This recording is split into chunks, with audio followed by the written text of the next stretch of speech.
Hi, my name is Clare and I'm the mother of 3 teenagers with FASD.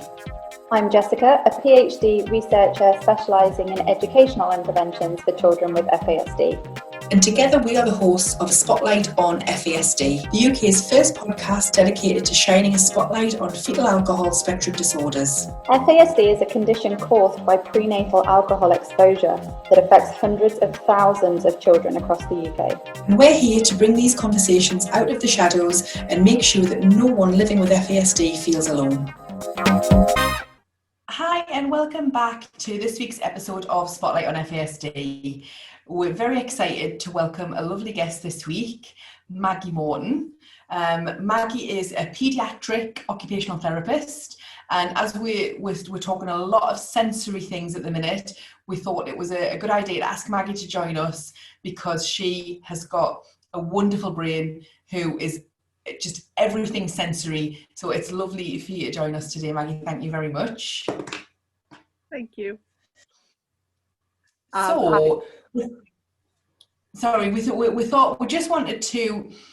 Jess and I have been digging into sensory stuff so much, and it's a really frustrating topic because it's dismissed a lot of the time as not being relevant or not carrying the weight that it actually does within FASD, because obviously we're talking to you specifically around FASD, but we know that a lot of the stuff that we talk about is relevant to ADHD and lots of other different diagnoses. And in an earlier episode that we did, I spoke about how I dismissed it. I didn't think it played any role with my 3 children. And then it turned out to be the thing that changed the path of everything. So I'm an absolute convert, and it's the first thing I talk to people about. My children will even say to me, you're sensory obsessed. Yeah, I know, because it's the difference between everything falling apart and not. So I have to be sensory obsessed. And I'm so in tune to it, which is quite exhausting actually, but in the long run, it makes for things to be less exhausting. So I think we just want to have a chat with you and pick your brains. We mentioned earlier that we think that we probably will get you in on more episodes when we've got more specific things to talk about. But today, it's just talking about your role, what you do, and any way we can tie it in specifically to FASD and an FASD brain, because I know you were one of the very first professionals who I ever encountered who didn't go, sorry, what's that? What's that FASD? You were like, oh, okay. And I can remember the physical sensory reaction sitting in that room with all the soft play stuff and thinking, oh my gosh, she knows what it is. Like I got goosebumps. And you were just like, okay, right? And thinking, oh, it was like such a weight off, because he's someone who is looking at my children through that lens. It speeds up the process, doesn't it? Yeah. You're not spending weeks and hours and hours and appointments explaining what FASD is. You're like, yes, let's go.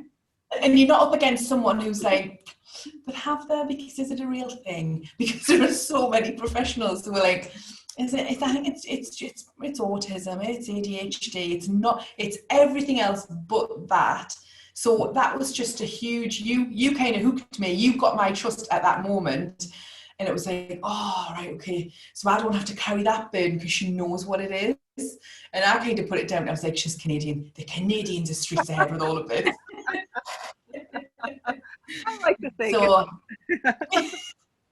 So yeah, we just want you to talk things sensory to us and explain a little bit about what, like, one of the most common things that you do with kids like ours. I think part of the reason that I don't get that the diagnoses make sense for me is just, as an occupational therapist, it really is about occupations. And when we're thinking about occupations, it's not sort of what you do, what your job is.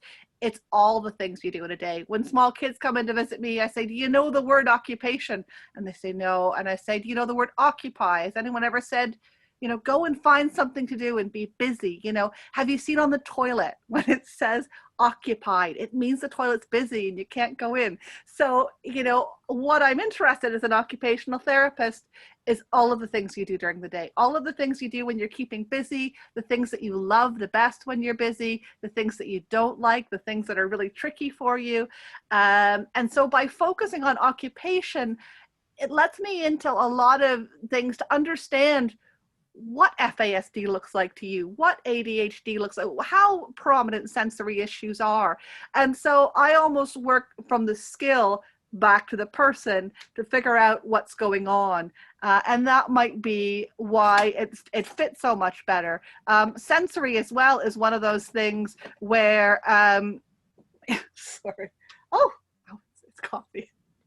I'm not that sorry. Sensory is one of those things where we all have had experiences of not feeling so awesome. You know, they've done, you know, it's so intrinsic to us that, you know, this cup of warm coffee, if my son had brought something else in, if he brought a cup of cold water, it probably would have made me think about him a little bit differently. They've done studies where the whole role of the study, people thought they were doing a study upstairs, but on the escalator on the way up, on the elevator on the way up, someone's either brought a cold drink or a warm drink, and if they ask someone to sort of to have a warm drink, they feel that the person who was in the elevator with them was kinder, was nicer.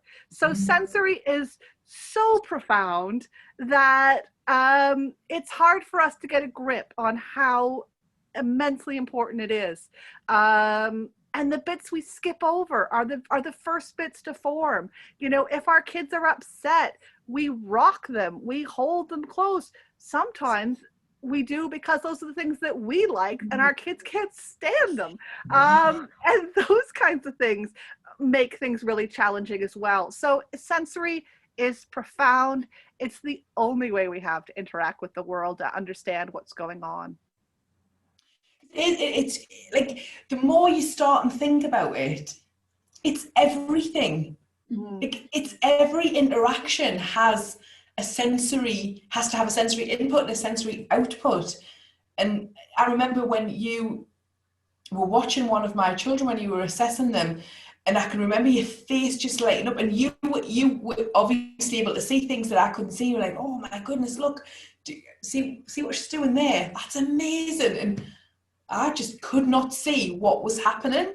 It was just her playing, and you were like, no, that's what she's doing. She's regulating that, and this is what it's doing to like a spinal fluid. And I'm like, oh my God, I had absolutely no clue. But now that I know, and my daughter is very, she's very vocal and she's very literal. And so she gives me a running commentary, whether I want it or not, of how everything is making her feel sensory wise. But actually it's brilliant because I use all of her references for the boys. And she's made me realize what my sensory needs are, what my sensory, certainly my triggers are, definitely. I've trying to work this morning, trying to record this, I'm getting messages off her that something has been done in the house and it was the wrong noise and the wrong voice, and that's just started her day off in the wrong way. And it's just trying to bring her down from that. And I think with my daughter, as she's getting older, she's starting to get a little bit frustrated when our sensory needs aren't met. It's starting to hack her off a little bit, because I think she sees that actually a lot of things are quite easy to be accommodated. And it's as if she's telling somebody what her language is. And then, people are then refusing to communicate with her in that language. Yeah. When she started a new school recently, she was able to tell them about her nerve racks, her 3 nerve racks, and the kind of things. And so she visualizes it like an oven, but that's how she was teaching the teachers, this will just get us to me bottom nerve rack. But if this happens, if I'm at my top nerve rack, don't try and talk to me, don't try and do all of these things. But it was lovely because they were furiously writing it down. They were like, right, okay. And they were like, we don't ever want to get to our top nerve rack, ever. But then the assistant head teacher went, do you know what? I'm picturing my nerve racks now. And I know when I'm getting near to the top of and I know what gets me in that. My husband does something and it gets me nearly to my top nerve rack straight away. And so she opens up this whole world that, you know, she's must do some kind of work in sensory, because she's like a little guru. Honestly, she's just can look at a situation, and she's got a cousin who has cerebral palsy, and when we're able to, she goes and stays with her. She lives further down the country, and the first thing she does, not like she's not taken care of properly, but the first thing she does is she will run her hand around everything in her wheelchair. Is that t-shirt creased? Because if it's creased, it just looks like a crease to other people, but that will be digging in, and she can't speak, so she can't tell you. Are the seams that the right way out on our socks? Is everything, are all of the straps on our wheelchair turned the right way? So she is so attuned to sensory stuff that I just can't help but not be now. Yeah. But then that has a bit of a flip side for me as well, because I wouldn't say it fills us with doom, but sometimes I'm able to see before something inevitable is going to happen, that it's going to happen because of the situation we're in, or because of you know. So I think it's a bit like, it's like having these goggles that you're able to see a little bit ahead. That's what it is really, isn't it? Because you're looking at a situation and you know what it's going to lead to. And so you know, as an occupational therapist, as lockdown happened, I was like, everyone's kneading bread. You know, they all need a little bit of proprioception and a little bit of tactile to make them feel a little bit more grounded. We were all like those 7, you know, I was saying earlier that we tend to have little patches of times where it's more often to see kids, and kids going into school is a massive time, because we all start needing somebody to help us regulate. We're co-regulated because we're mammals. And as we get bigger, we learn to sort of go a little bit further away and come back for regulation, and then be off in the world on our own. And the kids that I see with sensory regulation issues, sensory processing, sensory integration issues, are the ones where things don't make sense, and so they're having to go a lot to teachers and try and make sense of things. They're stroking the teacher's tights as the teacher's trying to tell stories, and if you're a teacher that doesn't like that, that's not very fun either. So, you know, there's that sort of things matching up and being just right for everybody. I think that's so important. But there's a lot of just sort of that we're all that sort of being like a small child and just not knowing how long things are going to happen. I mean, in lockdown, how long I could cope if I just knew how long it would be, and I just don't. And, you know, I'd like to think by next month, you know, and everyone is just like, next week, the vaccine, that sounds lovely, you know, soon. And it's because as well, there's a whole piece with sensory where we've talked about the modulation and things that feel comfortable, the wrinkles in my shirt, the having enough proprioception so I feel tuned in, having enough of that balance sense so I sort of know where I am in space. We have to get that all right, but then it has to go into our brain so we can make sense of it. And when sensory is always too much, or not enough, what's going on? I don't quite feel alert. I've missed that again. Then we don't get to build a picture of things. Things don't make sense, and it makes it harder for us to know how long things have been going on for. It makes us harder to things to predict, and our behavior spirals, and it all sort of ratchets up another level. So that sort of that ability to predict is really useful because it helps us regulate. It helps us take a step back. It helps us sort of figure out, okay, you know, and so kids who can explain things in a really complex manner, when there's someplace new or something different's going on, we have to go back a couple of steps. And we're all like that. I mean, we've all had a conversation where we've been talking to someone and we get kind of flustered and we don't know what we're going to say next. And we walk away and we think, I should have told them that. That was the thing I should, you know, because we're never all of us at our top level. And often I think for a lot of the kids that I see, sensory is sort of not right. not right. Oh, it gets better. Oh, it's not. Oh, now it's real. And then they react up here. And it might have been the thing down here that's been really upsetting 3 hours ago. And so we have to be good detectives about sort of realizing what all of those pieces are and offer sensory as little and as often as we can, just sort of as part of the day, whether it's having the right jumper as part of my school uniform, or the right socks, or being able to take my shoes off, under my desk and the teacher doesn't care, or being in one of those schools where everyone has slippers, because there are some schools like that. I think, oh, that'd be wonderful. Why wasn't I at that school? So there's a lot that goes on that we just sort of gradually add in, and there's a lot of different ways we can affect sensory. Mm-hmm. And it's, as you were saying before we started recording, and as Clara said with her example, like they're teaching, what was it you said? They're teaching us how to do it, and they're teaching, what was the exact phrase you used? Because it was better than that. How to take care of them. Maggie said, we need to listen, because our children are teaching us how to take care of them. What was the example you used about nursery? Tell us the example about that when a child starts nursery. I don't remember which one I used for starting nursery. Quite often, some of the first referrals you would get would be when a parent all of a sudden thinks, oh my goodness, she's starting nursery, she's not going to be able to eat. Someone else has got to feed her. And it was around snack, and often, because at nursery you don't have to be able to do a lot of things for yourself.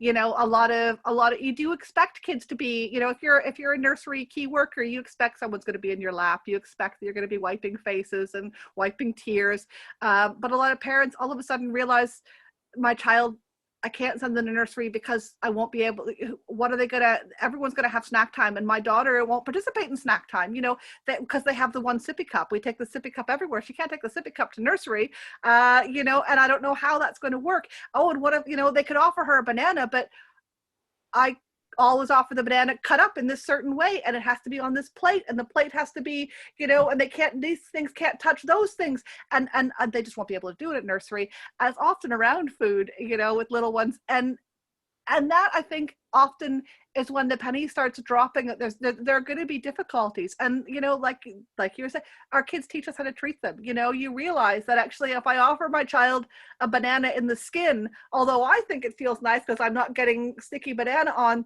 it's not a banana anymore. It looks different. What is that? And how do I manage that? And I think around food as well, a lot of it is what do I do with that? And we think it feels weird to, not cope with a cut up apple, or not cope with an apple with the skin still on. But if I took you to a foreign buffet and said, here you are, here's a plate of something, there's very few people who would, sort of explore and jump in and try. You'd be poking it. You'd want to see if it's hard, or it's soft, or it's cold, or it's warm. You'd watch other people to see how they eat it. That role of do I take that part off it? What do I do? Do I eat all of that? Am I meant to eat that bit? Yeah, you would. You'd exactly that. Will I be able to swallow it? Will it make me feel sick? What will that be like? Huge, and we can all think of things that are not food, and so a lot of our foods that are challenging for kids have just been qualified as not foods because they haven't made sense from a sensory perspective. We talked about the fact that quite often in your professional capacity you might have teachers and learning support assistants kind of saying to the parents, you need to let go a little bit, you're a little bit too babying, and it's and because there is a whole thing from the very beginning of an outsider looking in and thinking, well, I know those Wellingtons aren't hurting. I can see that they're not hurting you. If that's silly. It does, and your hands aren't properly dry after going to the toilet, but it's not hurting you. So that's just a bit silly. You're a little bit spoiled, I think, and Mummy's treating you like a baby for far too long. So But then that's how we got into the conversation of us saying that, from one angle, a parent doesn't realise that they've set out to do 47 steps to make a sandwich. But they've realised that their child has taught them how they need to be taken care of. And if you don't you can choose not to do all of those steps, but it will result in 2 hours of dysregulation. They haven't eaten anything, then they're hungry, then the blood sugars are out of whack, and then bedtime doesn't happen. So it's all about evolving, and then to suddenly have to enter into a new phase of nursery and school life, and for those professionals who you desperately want to like your child and accept you, and like, oh, I don't know how many times I've been told like or looked at or spoken to, there is an exact tone of voice that is, oh, you're just an overprotective adoptive mother. We have lots of them. Like there is an exact tone of voice for that. And you know, sometimes that might be what I am. I think that would be a natural reaction for any adoptive mother. But other times I'm just trying to say, no, here are the instructions. Yeah. Choose not to use them at your peril. But I'm giving you the instructions. This is what is needed. And I know certainly a huge jump from primary to secondary, as I want to talk to you a little bit about that as well. But secondary, certainly mainstream secondary, there's always a huge element of, not only do they kind of think that mom might have been baby and a child, but then also primary babies, children. And what we like to do is we like to start fresh. Let's just see what they can cope with. Let's just throw them in, and if they start and sink, we'll pick them back out. No, but the damage that's been done when they're starting to sink. So I think that's what I wanted to ask you about. Do you get a lot of referrals from secondary when maybe children haven't been involved right up until that point, or does it normally come earlier on? Do you deal with kids more early on age-wise? It usually comes earlier on. By the time they've got to secondary, if they're not well understood, they're often school refusers, which is hugely traumatic. But going back a couple of steps, schools are brilliant at meeting all of those context needs, which helps kids sort of white knuckle it through school. You know, when you go to school, you know you're doing math and then it's going to be break time, you know, so I'm just going to hang on through. I might not be learning much in math, but I'm sitting here, I'm actually in my chair, I haven't fallen out of it, and please no one ask me any questions because I'm here in math and I can leave soon, and I don't know when that's going to be, but it's going to be soon because it's only a little bit. And then the same thing happens after break time, possibly during break time in a different way, where, you know, all the girls are doing something together, all the boys are doing, I don't know how to break in with that group of kids. I kicked the ball over the fence last week when I tried to play with those kids, so that's probably not an option that's open to me anymore. So they, you know, they have these little chunks of a day where they try and stay regulated. There are different challenges all the way through. And because it's chunked, they maybe don't know how, or there's just been a really good message sent that actually we're all grown up here.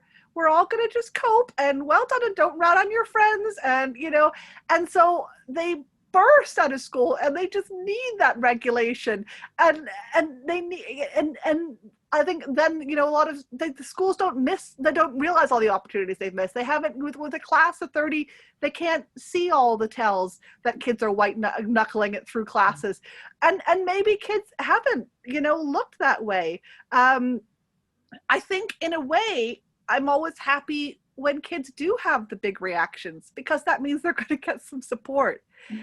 There are a whole group of kids that just sort of don't get the sensory they need. In order to build muscle tone, we have to feel a little bit like we're trying to balance. You know, it's why babies, it's why some babies don't crawl. It feels too scary to lean out over my hands to weight bear and then to shift around the other way. All of that sort of that weight shifting is all, you know, that it can be massively challenging. Just that little bit, that reaching up, all of that sort of reaching around it primes my system to feel secure, to feel alert as well. So I want to be able to feel alert and tuned in. And if I don't get enough of that, I can feel checked out, you know. And so those are the kids or the kids who are really good verbally at making certain that they can opt out of those things. No, thank you. I'll sit here. Bring me that. You know, there are a lot of good little directors who sort of sit in one spot, don't move because it feels really threatening. I can't climb that. I can't do that. I maybe can't even, you know, I need to go to the toilet when no one's around because it's up a step. And if there's anybody moving around, making sense of that visual information when I'm supposed to be moving my feet, and there's a step and I don't quite know how high, that I'm definitely going to trip. So I just have to wait until there's nobody else in the hall, and then I can do it at my own pace. Otherwise it just feels too scary. And we get that all the way through into high schools as well. Perceived completely differently. You know, if teachers and school staff don't see that, and you've just got a student that's saying, no, I'm just going to sit here, I don't want to be involved, I'm just going to sit here, then understanding what's going on behind that, like, you know, if you're only seeing that, I don't want to use the word, but defiance. Well, no, because that's how exactly how it's labelled in school. That is how it's labelled. Yeah. And that's how it's just made me realise when we're talking about the children who either, you know, white knuckling it through school, which without exception, our kids, when I say our kids, because I feel like I'm like responsible for them all, but children with FASD, they do white knuckle it through, and sometimes it looks and sounds like they're on a white knuckle ride. But do you know all the videos that people watch because they're really funny, and it's someone on a roller coaster and then they actually faint, they pass out, with the whatever, or the gravity, and it makes them pass out. That was my daughter. Yeah. She was holding on so tight through primary that she was just passed out. You know, you would maybe find her, I remember reading an observation, and she was literally lying across the windowsill in the classroom. She was no bother, absolutely no bother. Once it had taken the 3 teachers to peel her finger by finger off me at the gate to get her in, and she'd calm from that, you didn't know she was there. But that was so dangerous because her needs were so great that she was just completely shutting down. And then when we attempted to move up to secondary, I remember there was it was just unmanageable in the kind of building that it was. But she learned the teachers a brilliant lesson in our science lesson. So we realised that things were falling apart on these 2 days a week after science. And obviously in a big secondary school, science lessons are in a lab and you're on stools, high stool, with no back. Now, I had to go and pick her up one day because she'd been really, really struggling, and you know, school were fantastic, and like, right, what should we do? And I'm like, oh, I don't know, let's have a think. I don't know, but I'll think about it. And through the sobs, trying to kind of get her home, she talked about if they just use the spare ones that are in the dinner hall, I'll be all right. That's all I could get out of her, and I couldn't. And then within a day or so, I'd unpicked that her whole lesson was spent terrified. At that point, I didn't know about her muscles being so much weaker on one side than the other. A whole lesson was spent thinking, I'm going to fall off this stool any second. So she was in like total fight or flight, couldn't possibly keep up with what was going on. And she felt like she was going to fall, but there were some spare stools in the dinner hall that had backs on, really high chairs, and she'd noticed them and thought, if I could just sit on them in science, I wouldn't be having to try and keep safe. So, you know, there are so many things that, and what it looked like was, well, she just refuses to engage. She refuses to engage in our science lesson. No, actually, she thinks she's trying to keep herself from having and in her mind, a fatal injury, but also the embarrassment of falling off the stool in front of all of our peers. And she's just clinging on, literally white knuckles, until that torture is ended by a piercing bell that sounds to her like it's from the depths of hell and makes her want to vomit with the shock.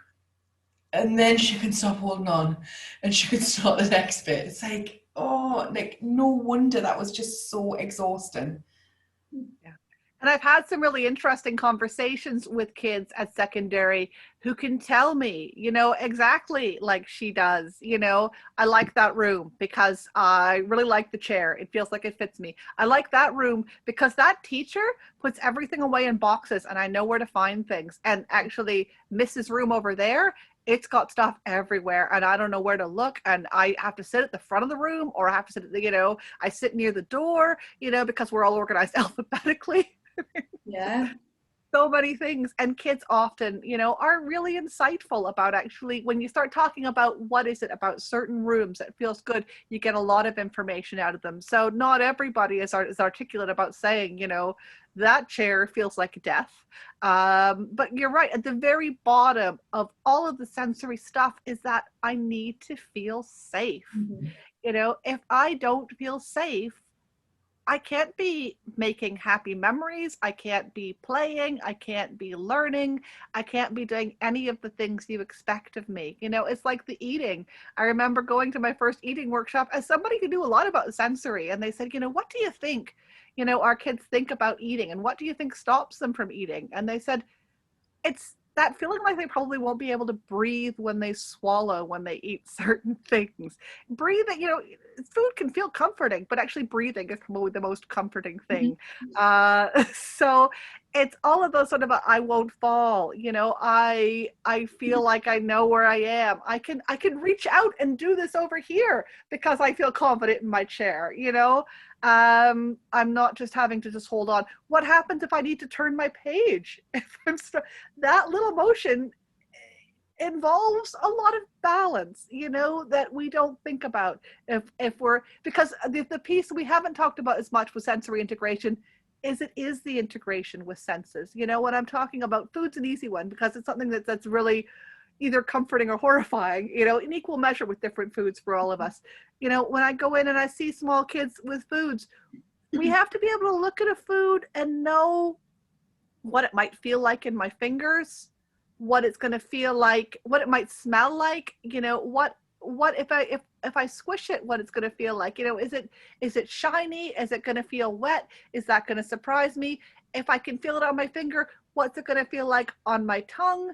You know, there's a world of difference even between, you know, licking my pen like and licking like that. It's huge differences in safety and what feels all right with things. So that whole piece about safety, when I'm in the hallway, you know, I have to be able to watch things coming towards me and know where I am in space, so I know that person's not going to bump into me and it's going to be okay. When I'm out in the playground with the swings, you know, we all expect our little ones, when someone's swinging, we have to go and snatch them away when they're toddlers. Yeah. We don't expect to have to do that anymore when they're 9 and 10 and they get walloped. So I think the first thing anyone would say in that situation is, what did you do that for? Yeah. Why didn't you move? And then they don't know why, but that again looks like defiance because they're not telling you why then they didn't move, and they've got no clue. They've got no clue. All they know is they didn't, and it hurt, and it possibly hurt the person who was on the swing, but they don't know why they didn't move out of the way. Yeah. And it's everything. It's stuff like, you know, when I don't understand where my body is in space and how to rotate this to do that, I also don't know how to reach inside my shirt to pull my sleeve out because it's inside out, and what's that all about, you know? If I don't understand how things rotate and how they move because I don't feel comfortable, because I just like to stay still because that feels safe, you know, how do I then know that things have two sides to turn my shirt around to get that just right? Which part do I go in? You know, this crazy thing with, you know, it makes sense when it's on me, but actually I can't engage with getting it on. That doesn't make a lot of sense. So a lot of it is trying to do things little bits at a time to make them make sense as well. I think the conversation that I have with lots of parents of certainly teenagers with FASD is around them getting dressed or clothes or undressed or getting changed or wearing appropriate clothes, and the frustration of, he's 15, he's perfectly able to get dressed, and he just chooses not to. But you know, there are some times that you're going to have to accept that things just, the brain's developed in a different way, and some things you might never be able to understand why it's so difficult for your son to put his own socks on, but it just is. You know, it's not laziness or defiance, because they use so much effort all the time. They're the opposite of lazy. children like mine. The I think opposite. We were saying before the podcast, weren't we, that, you know, everybody as a parent, you know, it's seen as being the best parenting if you put yourself in their shoes and you take the time and you figure it out. And that sounds lovely and that helps. But actually what you can't do as a parent with a child who's got sensory integration issues is to understand what it's like to be them in their shoes, to understand, you know, what it's like, you know, so they're like you're talking about with the stool in science, you know, and getting that the right height.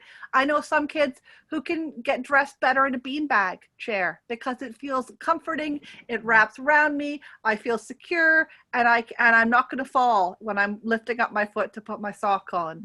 I might still get it the wrong way around. I might still get freaked out because it's got a seam, but I know that I'm not going to fall as well when all of those other things happen.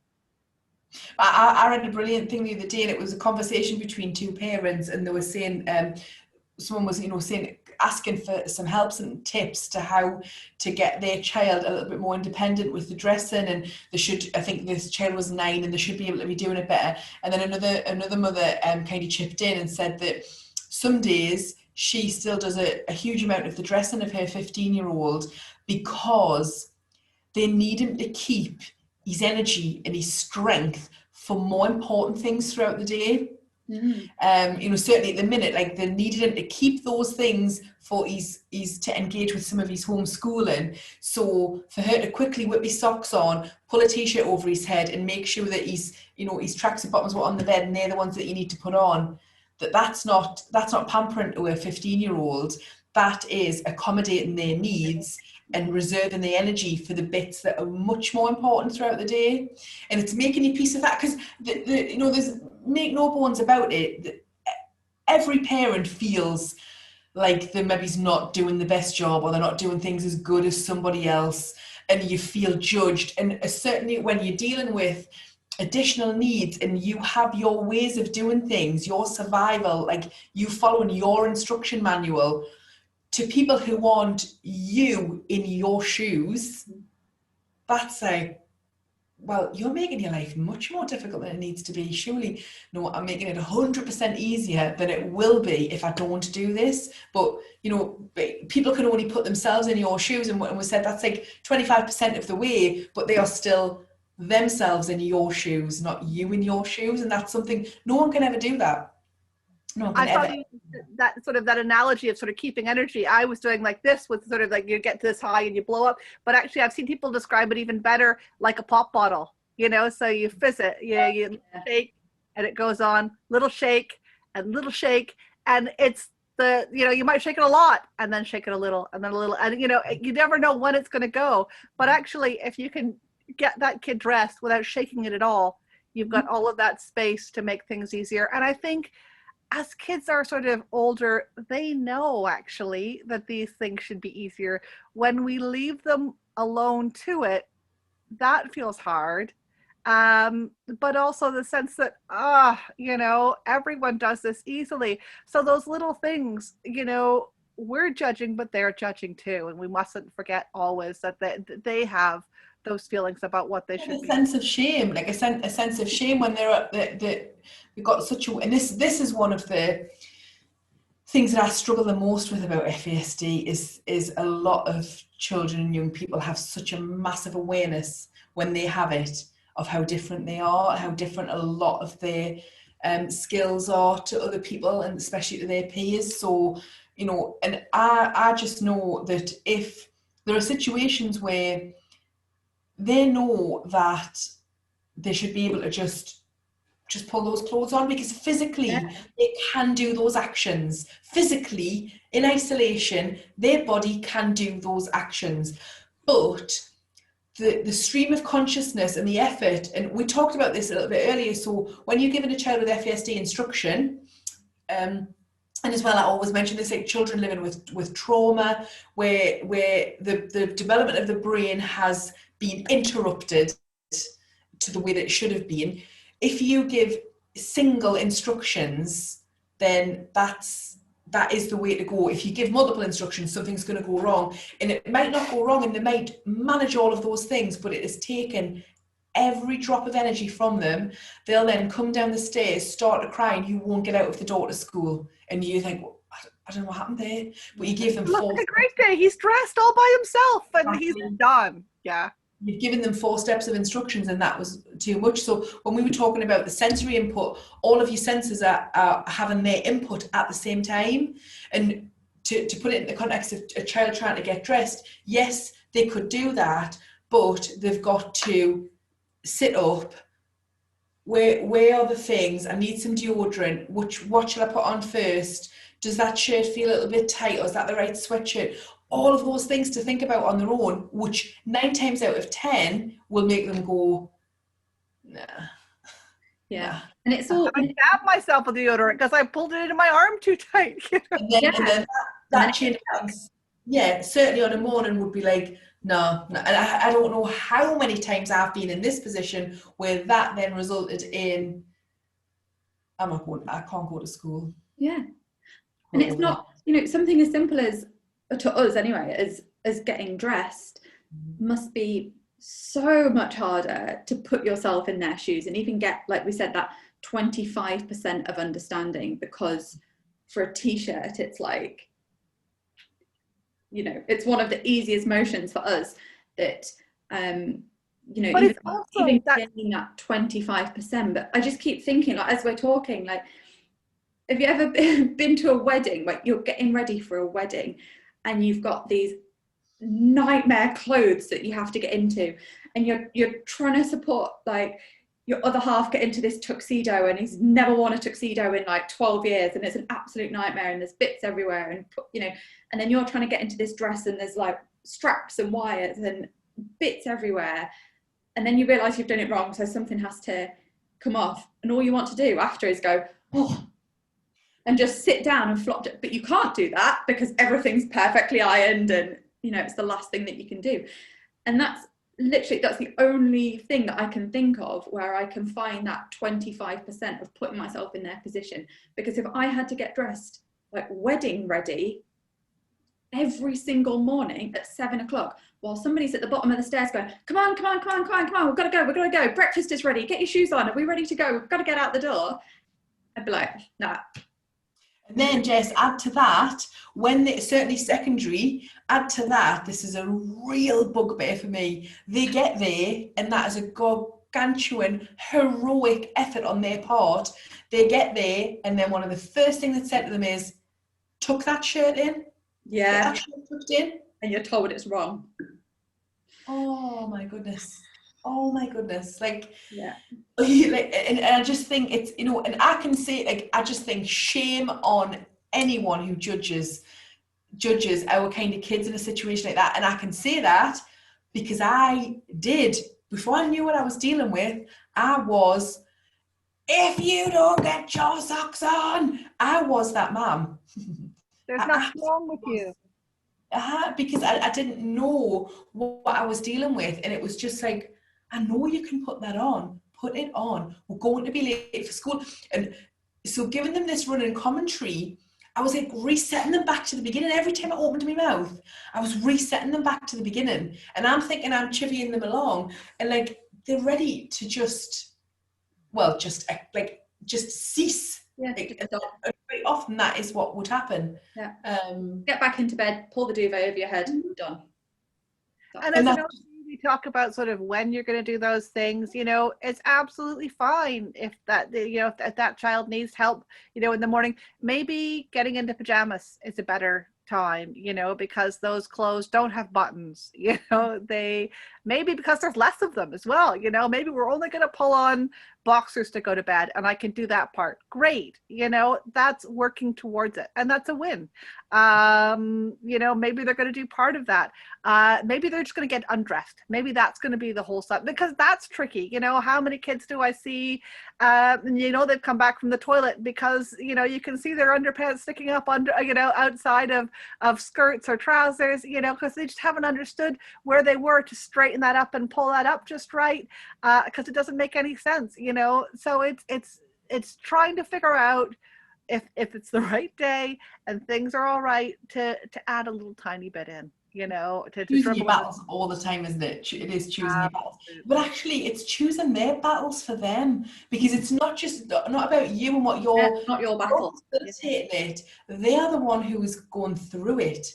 So if you're able to choose their battles for them, then surely that's the best thing.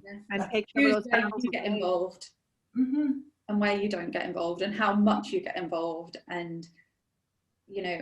And I think that's what this episode's about, really, isn't it? It's just trying to raise that awareness of the knowledge levels and where that it's required, where it needs to be applied. And I think that's why we wanted to do so much around sensory and really, really get, you know, delve deep into all these different issues, because, yeah. And I think that's why people don't think kids need occupational therapy. They can get dressed if only they just would. It's their freaking attitude, you know. Yeah. And actually, it's not their attitude, but we don't understand why they would have that attitude about getting dressed. And we think it's more about how they cope in environments when we're not there. We think it's more about the amount of effort it takes for us to sort them out at the end of a school day. We think it's more about how we cope with them over the weekends or on school breaks when there's no structure. Those are the kinds of things that we think about if we're thinking about occupations that are wrong at all. But it's a sort of a drip, small things all the time about occupations, which are tricky. Yeah. And that was definitely my attitude at the beginning. Like, I don't think I need, you know, I knew in my mind what I thought the kids needed, the input that they needed, and occupational therapy was just not on my radar at all. And like I say, it ended up being the thing. And what I learned from you, I put into practice every single day with every interaction with all three of them, all the time, constantly, and myself as well. Like, I know, you know, and to the point now where me and my daughter love to shop. So, like, you know, you would normally find us in the Metro Centre. We love to shop, and she loves makeup, and we would be having a lovely day, and then she would want to go and do our favourite thing, which would be go into Boots. There are other chemists available. Go into Boots and start looking at all the makeup counter. You know, that was like, she just loved it all. And then without fail, the day would just fall apart after that. And there was a little element of me like, oh, well, you know, she's got our new whatever, and she's happy now. So now she's had enough now. Now she doesn't want to go to Marks and Spencer's with me or whatever, and it's time to go home. And then we realised one day we were walking into the shop, and she went, oh, hang on a minute, I get me pupil. It's called my pupils. I get me pupils right. And I went, what? And she went, well, I've got the makeup counters hurt so much when I'm looking at them. And I was like, oh. And then all I could think about was how mean and huffy I had been with her on so many drives home from shopping, and she was just very ungrateful, when actually she was in such physical pain with her eyes, all the bright, you know, if you think how lit up every makeup counter is in that part of it, and she was having to physically mirrors, but she wanted to do it because it was all our favourite things, but when she come out, she literally just wanted to collapse. Yeah. So she would get a little bit twisty, a bit cheeky, and would end up going home. Yeah. So now when that, you know, we save that until the very last bit, because, you know, she loves makeup, she's going to always want to go near makeup counters, but, you know, because I was saying, wear some sunglasses, and she's like, no. You moron. I'm not going to wear sunglasses inside a shop. She's at the point now, I think when she's older, she'll just do whatever it takes, but she doesn't want to look any different. That's so important to her. She doesn't want to look different. So now we'll do whatever we need to do, and then it'll be like, right, okay, time for the makeup counters, and we'll go and have a little bit of a browse, and then we then know, and she'll close her eyes all the way home. And then when we get home, and I think just the validation as well, like, you know, I said, oh, I can't believe how difficult that must be for you, and I didn't even know. But I don't think she knew it at first, the first few times, and it was as if she was like, oh, this shop, right, I need to get my eyes ready. And I was laughing because she's so descriptive. And what do you mean, get your eyes ready? I was thinking, oh, get her eyes ready because it's so full of everything she loves. And she was like, no, this is really, really painful. You're right. And it makes us really angry. And so she, so what it looks like to the naked eye is it look like mother and daughter, and they're having a lovely Saturday afternoon, and the brows and the makeup. She is in full survival mode, but she so wants to look at these things, but she's in absolute like white knuckling it through that lovely experience, what it looks like to everybody else, what I thought it was being. So, it is the cornerstone of everything for them, the sensory stuff. And it's not easy to do, it's hard work. And I think you're right. I think, probably also what makes it easy is that feeling of a routine. You spoke to that beautifully when you were talking about yoga, and you feel the mat beneath your feet, and you know what's going to happen next. You're talking about it on a previous podcast about that. And I think those sensory routines are really powerful when we have those around ways of calming down. Sometimes I'll build self-soothe kits with kids, and we'll talk about all of our senses. I maybe would feel best if I just legged it and ran. I'm at school, that's not appropriate. Maybe if I just squish something, I've got a little squishy, I'll do that. So it's that sort of thinking around. Sir doesn't mind if I listen to my music maybe when I do my work. Good luck finding Sir like that, but there are some, and so I can squish my squishy, and once the music goes on, that'll actually prompt me to have a little bit of a wiggle, and I'll regulate by myself, and that's fine. All of those. So just thinking your way around the different senses that sort of help, like you did with the sunglasses, maybe she'd feel more tuned in if you gave her a little squish on her shoulders. Maybe she hates that. It's sort of yeah, but it's having routines around things as well, to sort of having a way to de-stress that's powerful as well. Yeah, definitely. Oh, well, thank you so much, Maggie. We've definitely kept you long enough, over time probably. It's been so fascinating talking to you. I could just talk to you for hours and hours and hours. But actually, interestingly, your voice is one of my sensory fixes. So it's really difficult for me to stay alert because I'm always so excited to talk to you, but at the same time, you just soothe us with your voice. So I'm torn between wanting to just put my head on the desk as well while you're talking. You see, my dad used to say, Maggie, you talk so fast, people will shut off. So, I found my sensory people. That's much better. So that's lovely. We definitely will have you back. We're going to unpack everything that is sensory with our kids. We're going to go much more specific. So I know for a fact that we'll have you back asking you some more questions. Definitely. Thank you so much for your time. So, yeah, thanks for having me. Thank you, Maggie, and thank you everybody for listening. As always, please get in touch with us, leave us any comments or any questions or anything like that we could possibly help with, or we love people getting in touch. So thank you for listening, and thank you again, Maggie, and we will see you next time.